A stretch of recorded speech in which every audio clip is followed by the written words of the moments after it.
Well, we enjoy Amanda, and she's a very smart little gal, and she's teaching us an awful lot about life.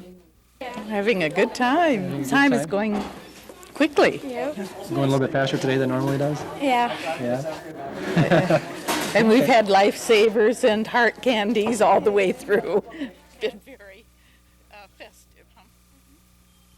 Thank you very much. I appreciate it.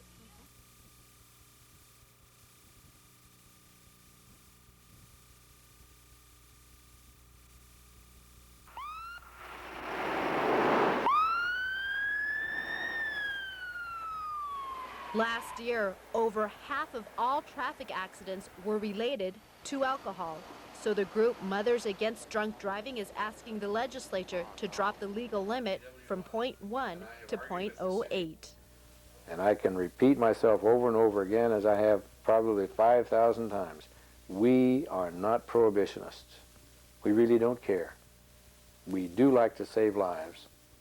And we wish that we could reduce the number of victims that we have to provide help for. That's important. Mothers Against Drunk Driving say there are a couple of reasons why they want to drop the blood alcohol level to 0.08. First and foremost, it will save 40 lives in Minnesota alone, and also second-time offenders will receive harsher punishment. Tom Lemon, manager of the Reef Bar, says passing the bill will affect the social drinker and, in turn, business for Minnesota's hospitality industry. It'll affect your revenue definitely, because if you're losing anywhere from 25 to 50% of your business, that's how much money you'll be losing each year. It probably won't show right away. And some Northlanders agree, while others fully support the bill. I mean, at least me and my friends have a sober driver when we leave the bar. It's going to hurt the people like us who, want to drink and want to have fun, but they want to control it, and I don't think it should be controlled at all. I think it's really a good thing because our family has never been touched by this, but I have friends that have lost family members, and it's a very sad thing, and I think it's great. MAD officials say this bill will help save lives. Angela Wang, Channel 6 News. In St. Louis County, they plea bargain instead of charging.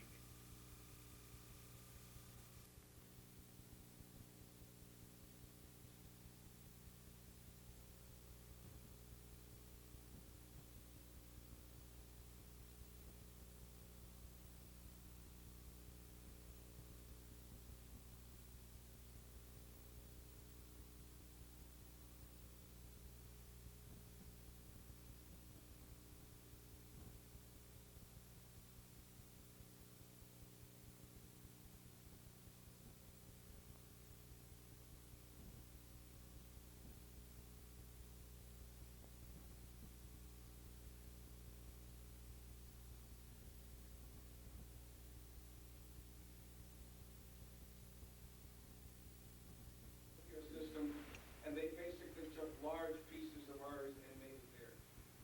The names of opportunities to begin to realize. But what this is guilt by suspicion, and that's very unfair. As you know from the television industry, this is ratings month, and the more you can sensationalize and create news, the more advertising dollars you can charge. It's a moneymaker, and KSTP has been particularly reckless in its use of this.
can tell these cross-country skiers are psyched for the race as they burst out from the starting line. Skiers from all around the world have gathered to participate in the Berkey. Arlene Evanson says she's been looking forward to this race for a long time.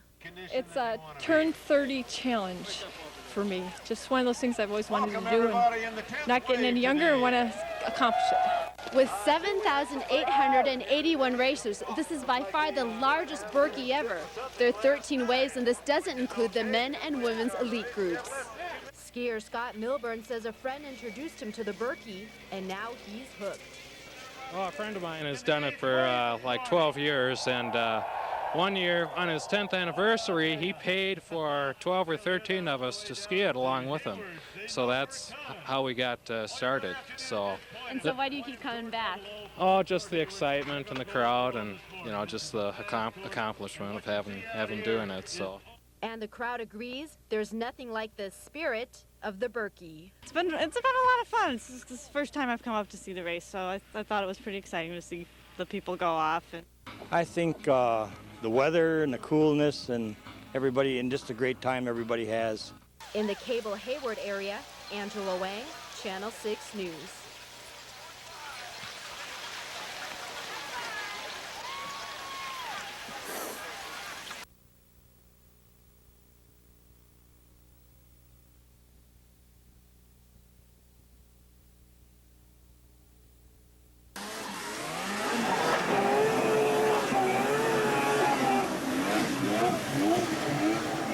This is water skipping, driving a snowmobile over open water at high speeds.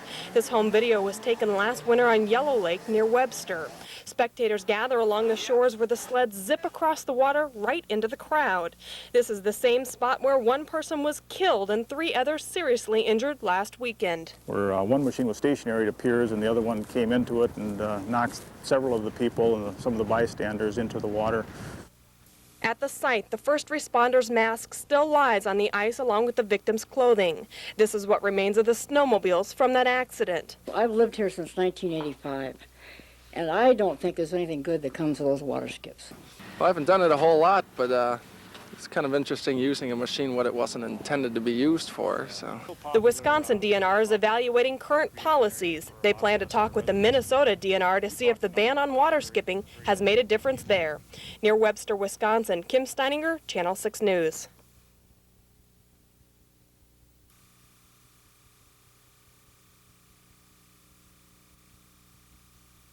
But of course, they do have fat. And the first guideline is to reduce the total amount of fat in the diet. 3 years ago, Carl Overson had bypass surgery, and it's made him more aware of what goes into the food he eats. He specifically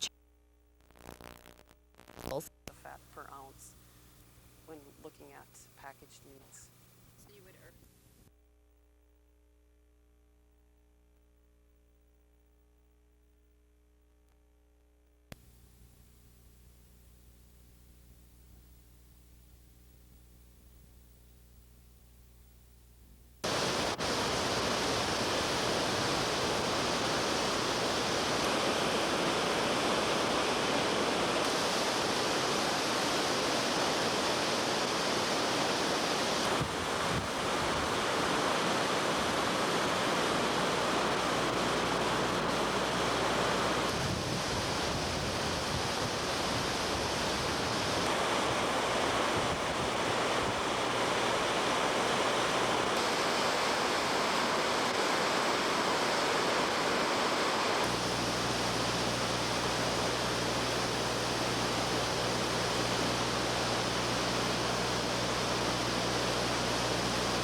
I got down on my knees, crawled into the house. As I started crawling in the house, I could see movement down a hall. So I started crawling towards the movement and crawled over the body of the little boy. It's this kind of courage and tenacity that earns someone the right to receive an award for heroism. Last year on November 27th, Jim Langenbrunner, first on the scene of a house fire, was only supposed to be the coordinator. But when he heard screams coming from inside, he knew he had to go in. so he tried the front door, but it was stuck. So at that point, Jim tried to knock down the door. At his first kick, the center panel blew out, knocking off his helmet. The only thing that went through my head is I know I had to get the people out of there, and looking for the helmet wasn't a priority at that time. Langenbrunner helped drag 2 victims out, and firefighters saved the other 2. He risked his life to rescue others, but he says the Cloquet Hospital and the Miller-Dwan Medical Center are the real saviors. He says he's just a player on a team of emergency workers. A little bit. Anybody who wears a uniform for a living knows that that's part of the job. In Cloquet, Angela Wang, Channel 6 News.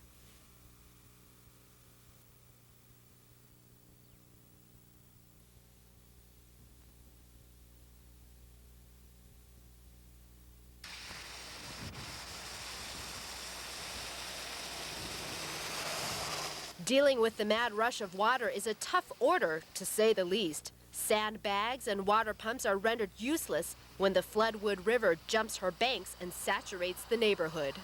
Well, yeah, it's just a pain because, well, you got to uproot your house and put everything up, and then you got to clean afterwards. Just terrible. Residents say when they went to bed last night, there wasn't a single drop of water here on Highway 73, but when they woke up this morning, they found this. Well, we get it every year. I mean, our basement does get water in it every year, but if you're prepared for it, it's not that bad. But when it's like this, there's really not much you can do.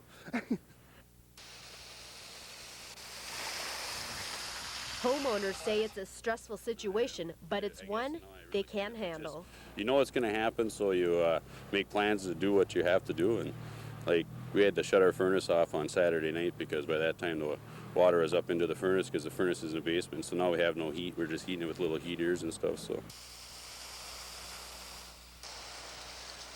In Floodwood, Angela Wang, Channel 6 News.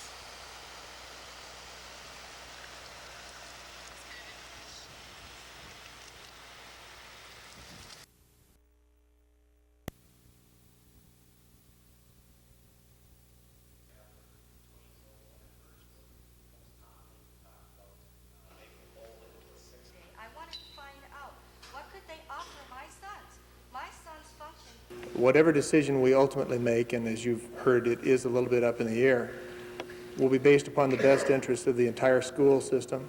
I can't have any more. I'm 12. Maybe it make the schools an option, but you're also telling me, on the other hand, it doesn't matter how many kids are in this school for it to stay open. I'm losing.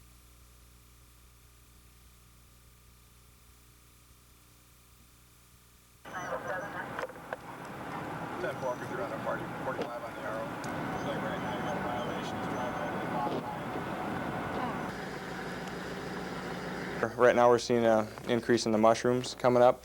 We do have a large bag of that too that's in the lab right now, but that and the methamphetamine seems to be picking up again. Basically everything. We're getting a lot of cocaine, a lot of crack, heading up to the Duluth area.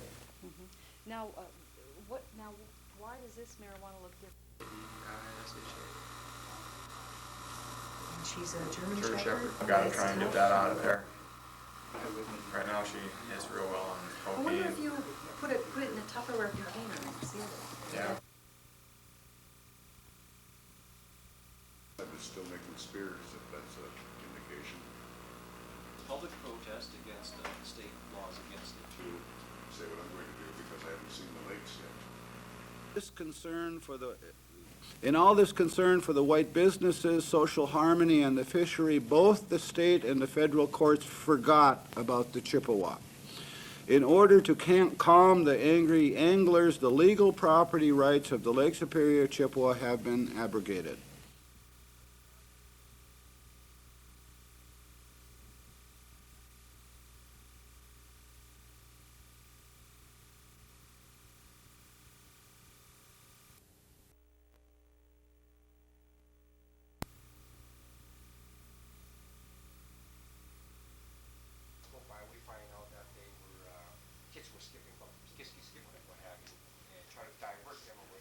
It's a community-wide problem. It's not the police's problem. It's not only the court's problems, it's not probation's problems, but it's, as community members, we all need to be aware that there is a problem and be willing to do something to help curb the problem.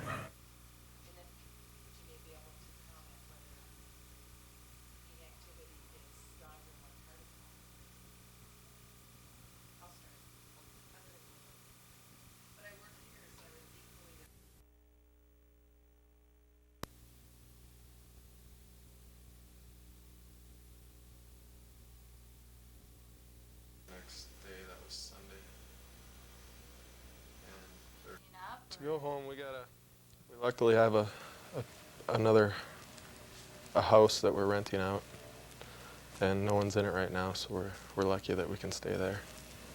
Whereas other people don't really have any place to go, and they're staying at shelters on the Air Force Base. And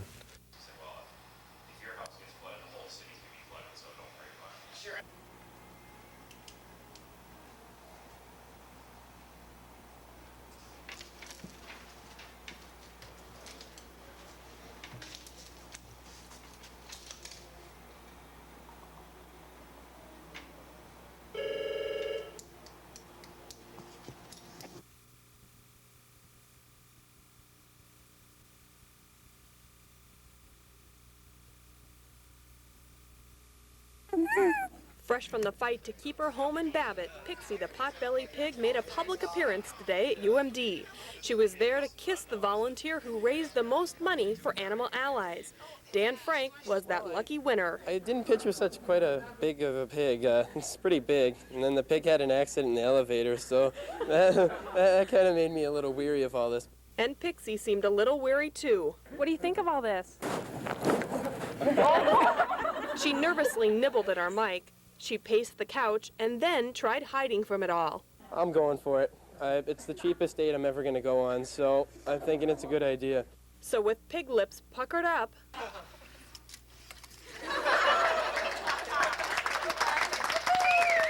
my lips are a little wet right now with God knows what. I don't know. So how was it for Pixie? Oh, she just sneezed at the whole thing. In Duluth, Kim Steininger, Channel 6 News.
Todd Hansen was apparently returning home from work at Duluth Water and Gas when the accident occurred. While the investigation is still underway, police have not charged the 27-year-old driver. Visibility may have been a factor in the late-night accident. Visibility played a role in a fatal car-pedestrian accident in December that killed an 11-year-old girl exiting a DTA bus. And a 77-year-old Duluth woman died when a motorist struck her crossing mid-block in January. I would say the past 12 months have been worse than normal in terms of fatalities here in Duluth. In early March, Duluth employee Zelda Cherney was struck while walking in a crosswalk on Mesaba Avenue. Police say while motorists should always yield to pedestrians in crosswalks, pedestrians should never assume motorists have spotted them. Crosswalks are only as safe as the people who are crossing in them and how carefully they've checked for vehicles. Both the motorist and the pedestrian has a burden when they're at an intersection or at a crosswalk. A traffic safety committee exists in Duluth to handle trouble spots that do arise. The group met yesterday before the accident. Mesaba Avenue safety wasn't a topic of conversation, but will likely be brought up at next month's meeting.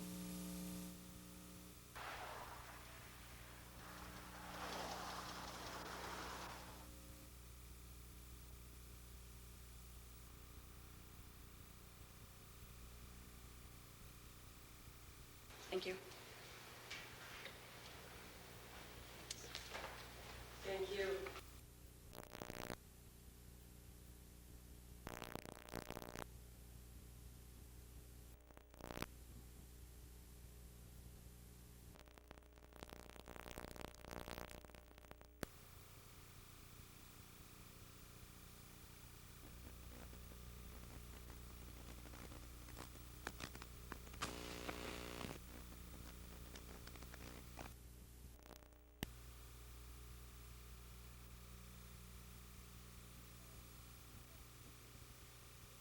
To read about the ponies. Rod and Jean Abramson are a package deal. When Rod speaks to his students, he speaks through his wife, Jean. It's been this way for the past 19 years, ever since Rod lost his hearing to a tumor. I thought there was really no future for me. Teaching had always been Rod's dream. Getting a teaching degree and being certified as a teacher and finally start teaching meant a lot. And 8 years later, then I became deaf. But with an unwavering determination, Rod worked to get back into the classroom. I felt that I was fulfilling my dream again. And my dream was to come back and to teach these children. When he first went back, the district hired Jean on a temporary basis to interpret. But temporary stretched into years. When we were called, they asked if I would come just to start the school year because they had been looking for an interpreter and couldn't find one. And so 19 years later, here we are retiring. Rod's hearing impairment has long since ceased to be anything his students even think about. There's not really any problems because it's really kind of easy. Well, when you get used to signing, it just seems like you're talking. It's just like an ordinary classroom, but the only thing you have to do is sign. Rod Just looks like at it the same way. And I feel like it's just a teacher, and that's a wonderful thing to be just a teacher. Barbara Riles, Channel 6 News.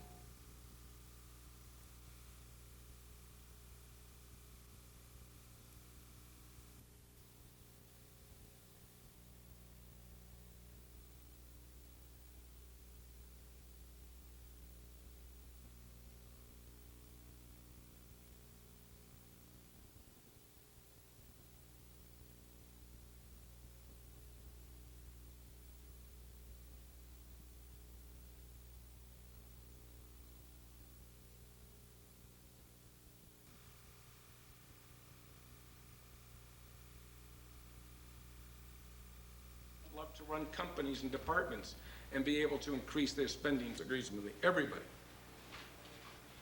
You don't like what we're saying, if you don't like what we're doing, but that's a reality. That is a problem. But it's also we have sat back for decades and let these kids slip by. We kidded ourselves into believing, oh, they're just falling between the cracks. These aren't cracks. These are gaping, monstrous holes. Some fundamental reforms. We pressed hard for all. That's pretty generous.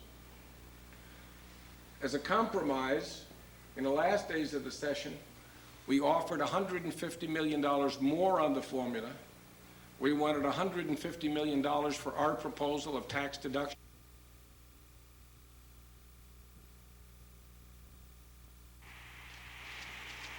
The bills propose reopening Trout, Prairie, and 4 Mile Portage to motorized use. These portages were closed in 1992 by a federal court in response to a lawsuit filed by environmentalists. The bill also proposes keeping motors on Siegel Lake. The Grams-Oberstar legislation is focused on righting the wrongs of the past. In a Washington news conference, Grams and Oberstar argued reopening the portages will allow the elderly, disabled, and families with children access to the BWCA. But those who oppose this latest proposal say that's not the real reason Grams and Oberstar want the portages reopened. For Grams and Oberstar to try to hide behind this thing as an access issue for people with disabilities or for families with young children is baloney. It just isn't. That is not the issue. Nelson runs an organization that serves people with disabilities. He regularly leads these people into the wilderness to show how everyone can enjoy this pristine land.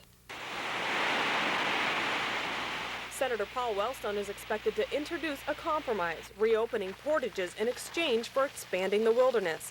Some environmentalists, like John Nelson, say while Wellstone is closer to a solution, it's still not the right one. If there's any fix to the wilderness, let's get rid of the compromises, let's turn it into an honest wilderness, let's start getting rid of motors.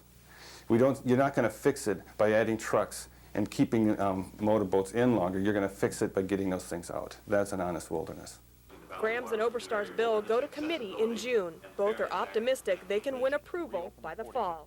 Kim Steininger, Channel 6 News. But unfortunately, due to election year politics, this amendment was later stripped out of the bill in response to a veto threat that had been issued by the White House. Well, with that election now over,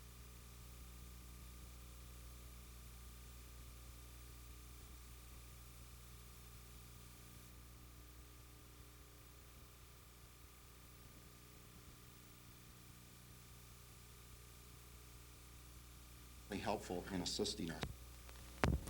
Finally, I'd like to remind the citizens that even though we do have a suspect in custody in this case, we would like to have them keep their guard up, keep their doors locked, take safety precautions, and call the police department if they see anything suspicious.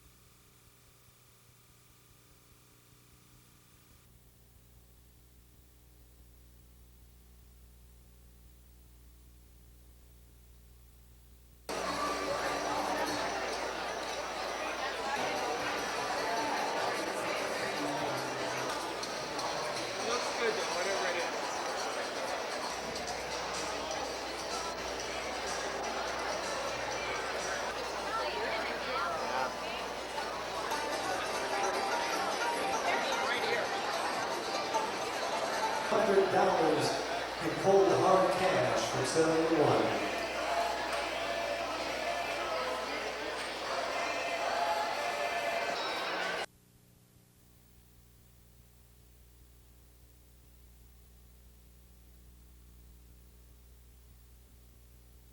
Of 14 points.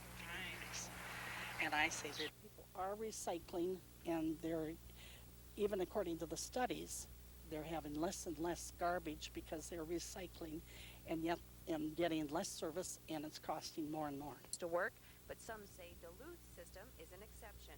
People are recycling, and they're, even according to the studies, they're having less and less garbage because they're recycling, and yet getting less service, and it's costing.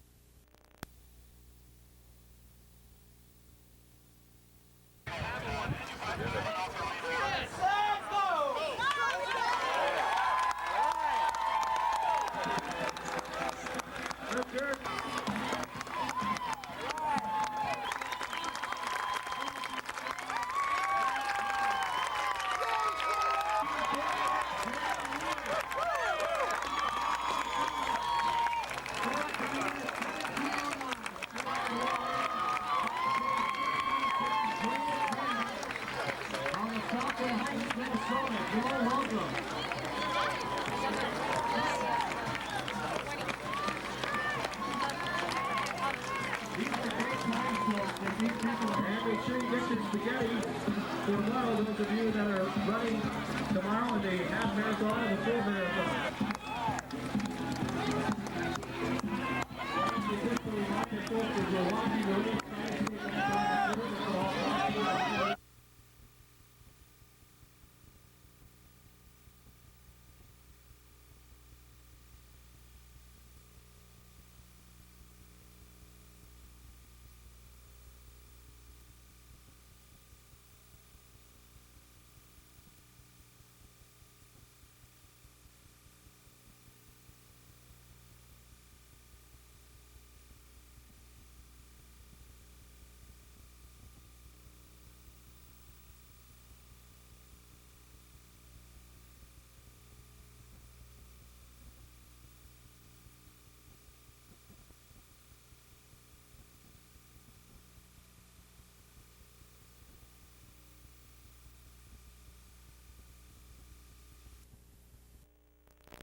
Lake Superior College used to be Duluth Technical. We look at is, we ask ourselves, to what extent will this... Just 2 weeks ago.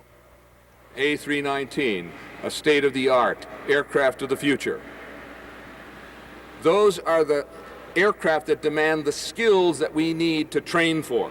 That's what this money represents. That's what this investment represents, is preparing for the ever-changing needs of aviation.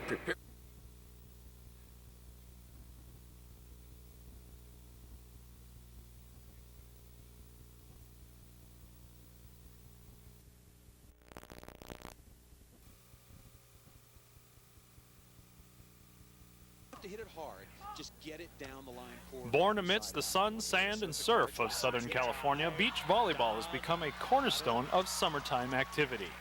Shouldered by the likes of three-time Olympic gold medalist Karch Karai and beach legend St. John Smith, volleyball is achieving worldwide attention. But you don't have to go to California to get a game. You can find a place to play just about anywhere. In Duluth Sunday, a doubles tournament brought out many enthusiasts. How long have you been playing doubles? Doubles. Actually, this is my first twos tournament. I do just, play for fun twos, but never in a tournament. So this is my first twos, and we're doing pretty good. It's not only fun, but great exercise as well. The sand offers resistance that strengthens your joints like the ankles and knees, and it really gets your heart pumping. What's your favorite skill? Do you like serving or spiking or digging? Or? Spiking. I'm a little too short for that though, but I like spiking. Setting's coming a little more now, so as you get older, I like to set a little more. Do you play in a lot of tournaments? Yeah, quite a bit. At least 2 tournaments a month. The growth of the sport has been accentuated by major network television coverage, and just last summer reached its highest point ever when it was featured in Atlanta as an Olympic medal event. I like the sport in general. It's probably one of my favorite sports. I like being outdoors, and I just like volleyball. Sand volleyball is fairly easy to learn and inexpensive to play, and you don't have to be a great athlete just to have fun. There are organized leagues popping up all the time, and all you need to do is hit the beach. From the Skyline Volleyball Tournament in Duluth, I'm Jay Warren, Channel 6 News.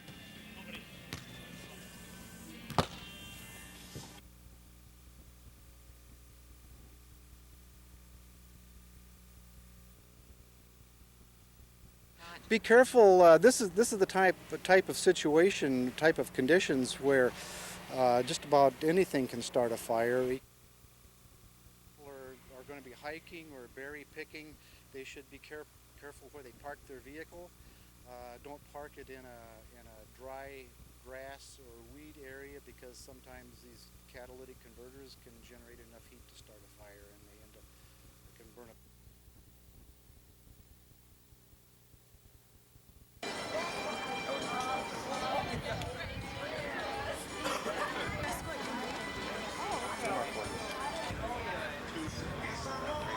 We're trying to raise awareness of a couple of things. First of all, how difficult it is to be in a wheelchair and what the people, even in our communities, face. But even more important, that to encourage people to become involved by donating wheelchairs that they may just have sitting around, or get involved by providing a donation to people to send these types of things that I'm sitting into third world countries. It is difficult as it is for me to be riding in a wheelchair. It'd be more difficult if I were handicapped to not have anything at all, and that's what people in these third world countries are faced with. What is the main goal?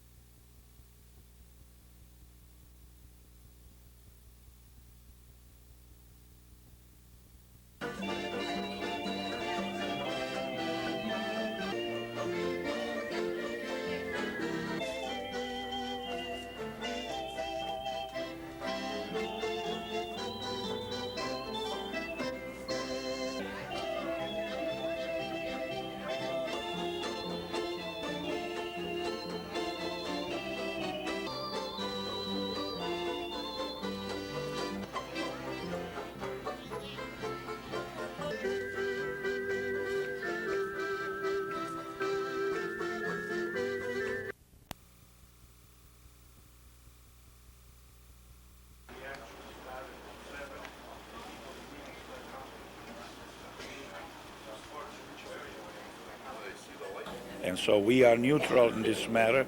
We are a public service. We want all people to participate, and we want a wide open dialogue. This is the kind of city government that I would hopefully be able to participate in. Not the creation and an aggrandizing and just a continuation, a perpetuation.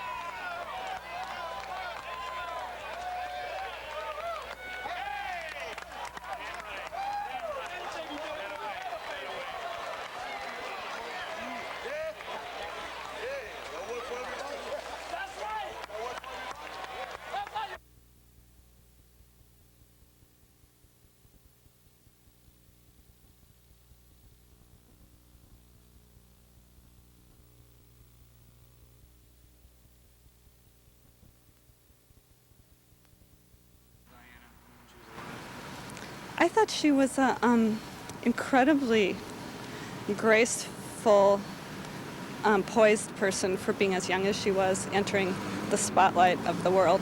I really respected her and admired her. Because she's a good lady and she did a lot of stuff, and she died when she was really young. Because I absolutely adored Diana, and I found that I had identified a lot with her, and I was really quite surprised with that. And it was also a realization that when she died, unbeknownst to me, I'd had really a 15-year relationship with her on a daily basis, and that was because of seeing her in the media daily.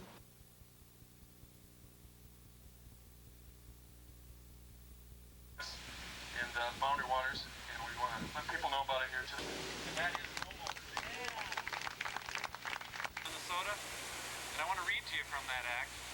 Boundary Waters. I'm in support of wilderness. I think wilderness is one of the great public policy decisions that the Congress has ever made, and the Boundary Waters Canoe Area Wilderness deserves the same protection that every other wilderness has. And that is no motors. It's the only wilderness out of all 105 million acres of wilderness in this country that allows motors at all, and I think it's a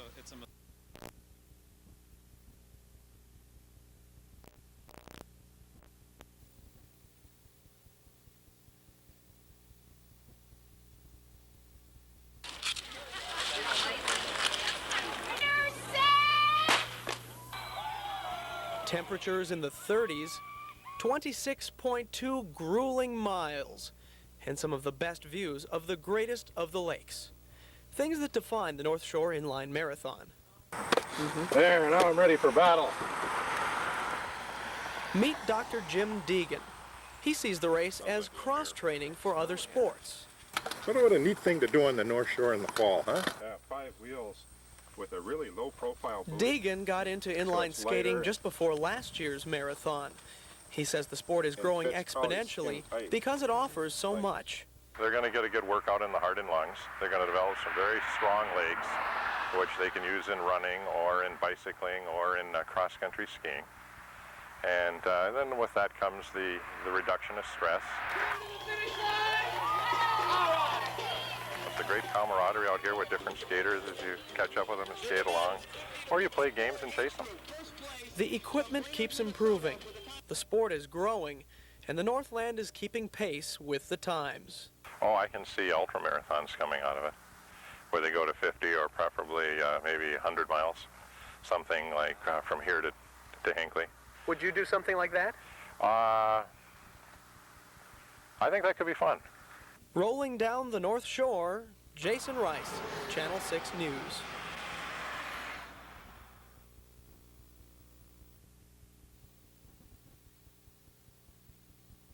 Come to pray. To pray for our local nature in our society. Many years ago, they are using the picture cross and exposure that Bishop Thomas Wallace used.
Point out we've received minutes from the Building Appeal Board through August, and if Councilor... We had a very interesting discussion with our friends from Bulgaria this evening, who come from a city of about 200,000 people. Which we were going to approve for demolition at last spring. We have... That was fine, that's since the last time. Okay. It has been 4 weeks. Can you follow up with Mr. Larson and ask him to get back to us? Thank you.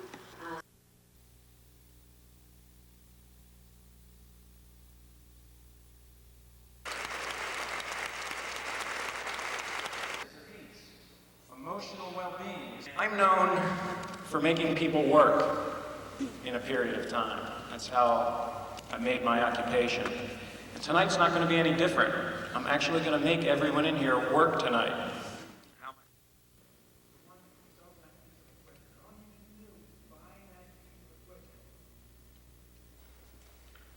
Well, why do we give things up? In fact, everyone I work with, at one point or another, tried a healthy lifestyle and failed.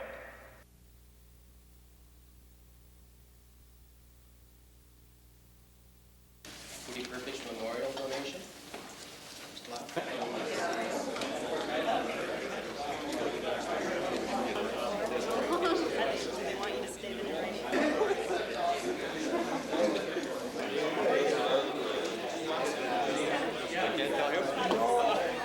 Begin with Roman numeral 2, approval of the July 8th, 1990.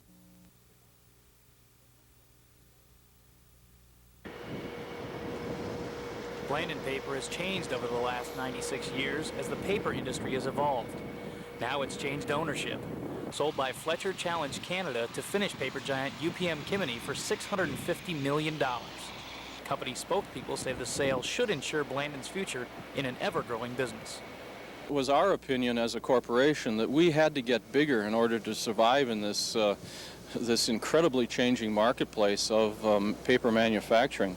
The sale will affect the nearly century-old paper company, but its 970 employees will not see too many differences.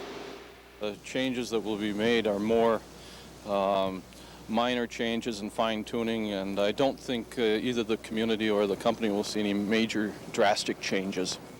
Some employees have been through this before when Blandon was bought by Fletcher in 1977. And though there is always anxiety in an industry that saw a price crunch just 3 years ago, many are looking forward to the change. Well, there's always concerns in the paper industry because the paper industry has been up and down through the years.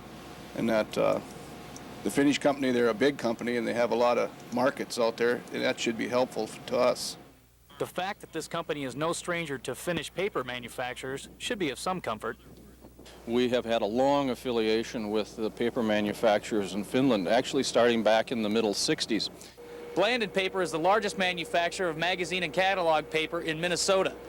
They did $400 million in sales last year. But if that sounds like a lot, UPM Kymmene did $11 billion as one of the top 3 paper companies in the world.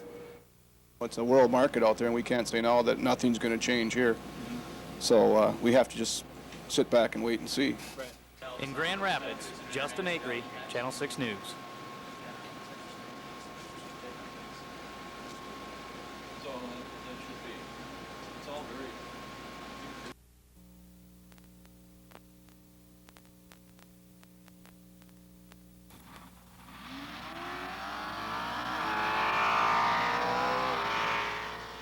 Drag racing has proven to be a popular sport at Mike Ramsey's track in Keewatin. His drag strip is so popular, he says, most of his customers come from Duluth. Because of this, he wants to open a new raceway in Duluth on the site of the old steel plant owned by USX. We feel that we got a real public interest here. It's a good economic development for the area, something that the local people we feel is wanted and needed for many years. Public reaction to Ramsey's drag strip idea was mixed at last night's informational meeting in Morgan Park. About half the crowd loved the idea of local racing, and the other half expressed concerns over noise and traffic. Morgan Park's community leaders were neutral on the proposal. We're not taking any stand. We would like to hear, and we'd like to also know what else is planning for the site. You know, it can be commercial, it can be industrial, it could be private.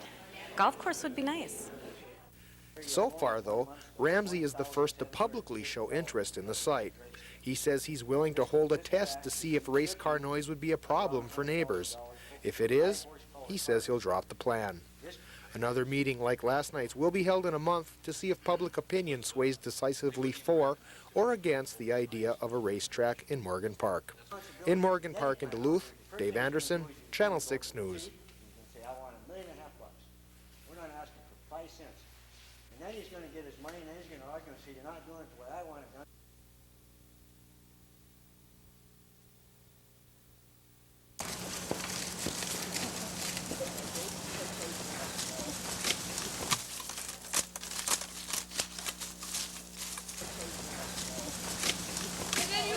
We've done a lot of picking up garbage and improving the ski trails here, spreading mulch. We've done a lot of digging ditches so the drainage is better. And there are a lot of us who are skiers, but it's just important for the whole school just to get involved. We feel like the community's done a lot for us, so we can give a lot back.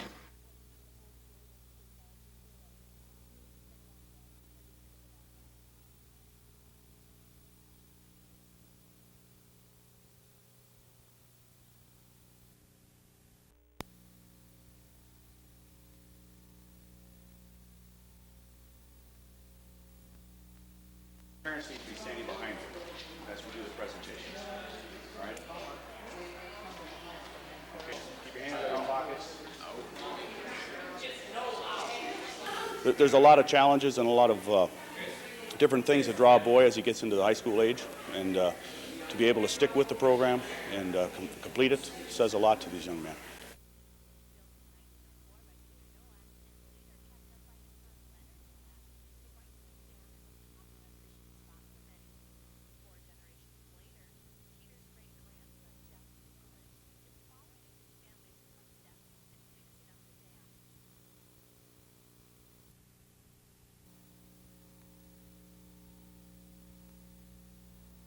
On that one.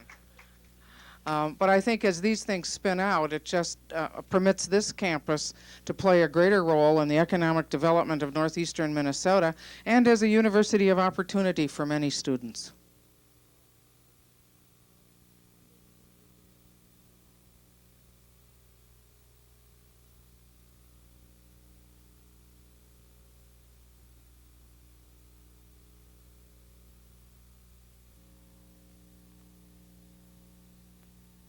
Family. The person that shot him, if you choose to play with guns, this is what's going to happen right here. You're going to lose a friend, you're going to lose a family member, and I'll tell you right now, there ain't enough sorries in the world to change that, is there?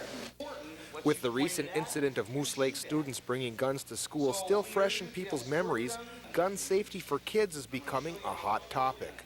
Feeling that education is the answer to stopping guns in school, Cloquet's Randy Sheehan, owner of the Bucky Buck Safety Company, taught firearms safety to dozens of kids in Hermantown last night.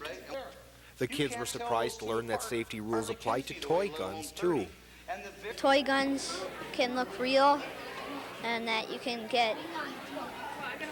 either die or get seriously hurt because of having them on the street and stuff. Sheehan's program was geared towards all school-age kids, whether they'll become hunters someday or if they're not interested in shooting at all. The main goal of the presentation was to teach the kids the consequences of bringing guns to school. He hopes the safety message gets out before somebody gets hurt. Taking a gun to school is not the way to solve the problem. I guess my real message is I want to make sure that these kids know the devastating effects of bringing guns to school. In Hermantown with photographer Tony Bennett, I'm Dave Anderson, Channel 6 News.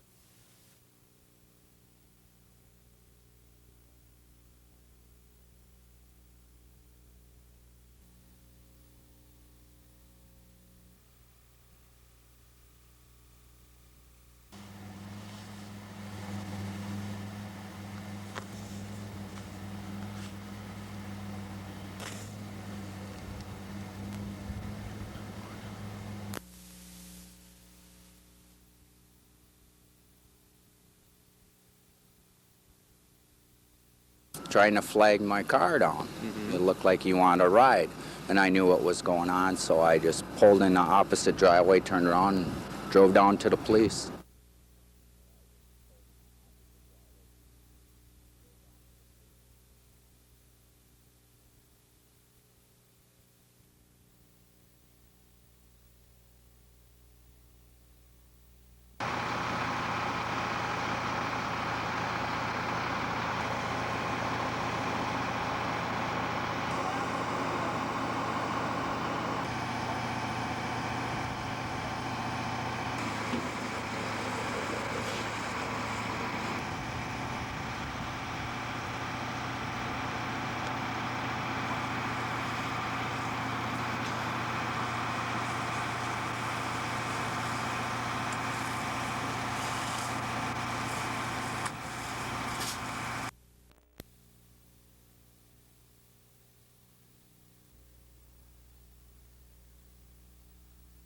No, you weren't?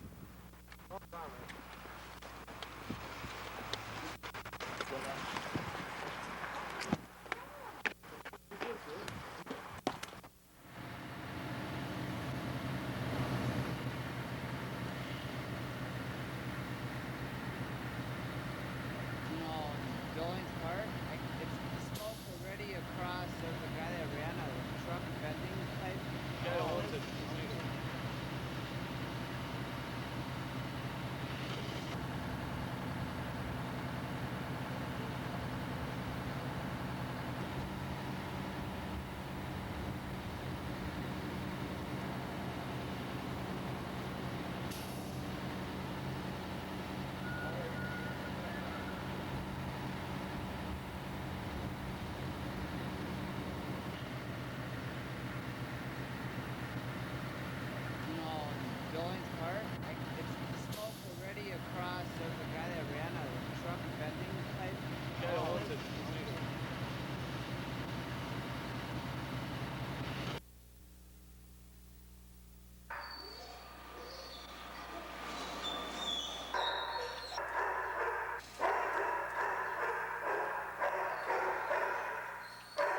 because he doesn't go to the bathroom in the inside of a house. He's used to waiting until he has to go outside. So I was more worried about what's going to happen. You know, he's going to freak out knowing that. I'm really more relieved than anything. I mean, the dog's the love of my life here, besides my kids, but my oldest boy is happy to find out that his dog's back too. He won't fight, believe me. He loves Dog, but at least he should have checked it. I don't have to think of everything. He's lost. Oh, and he's been my For him, it was like, God, it's like I couldn't believe it last night. I was going crazy calling Michelle.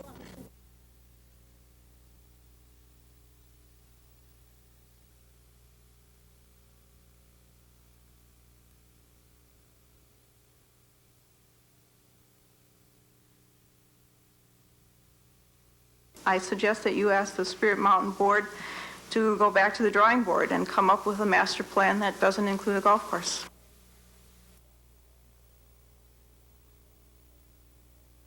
I just cannot believe that that we're being asked to knock down a forest to build a golf course there. I love the analogy from Restover on if we were asked to do this at Hawk Ridge or Hartley Field, would we do it?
Are you guys recording back at the station? Okay.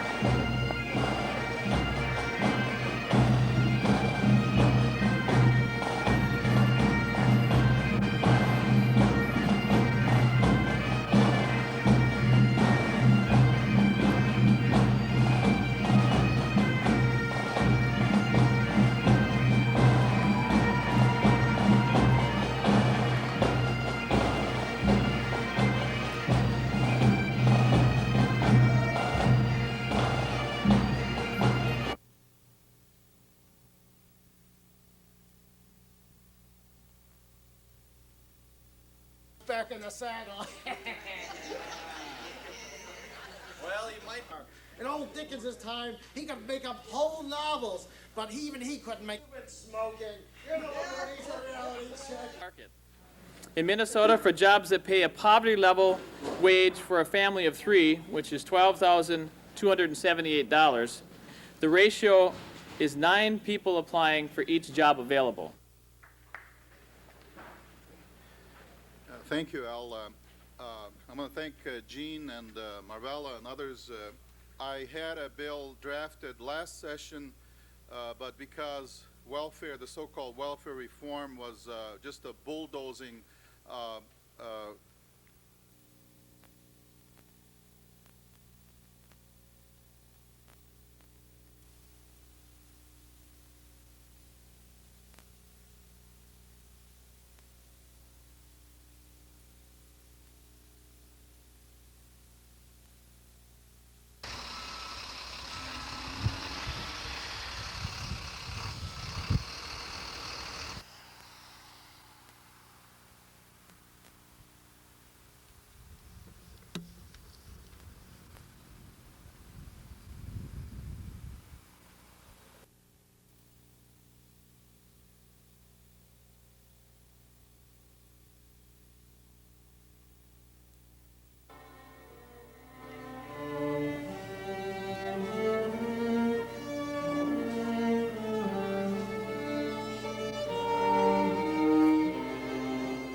back in the Renaissance period, the king and queen would invite all of their kingdom out to a big feast, and they would sing songs of the Renaissance period and have a lot of fun. Our choir director decided to turn the clocks back 500 years for some odd reason. We will rock you, rock you, rock you. We will rock you, rock you. We're playing Wicked Beggars. We're running around bothering people for money, and we're getting paid a lot of tips. It's nice. We come out here and we entertain the crowd. We are obnoxious. We annoy the royal court. Now the holly bears a berry as white as the milk, and Mary bore Jesus, who was wrapped up in silk. There's a king, a queen, and a royal court, which consists of lords and ladies that escort each other around the kingdom. Are you guys happy being beggars, or would you have rather have been the king or something? I'm happy being a beggar. It's the best part that there could be. You get a lot of money, so that works.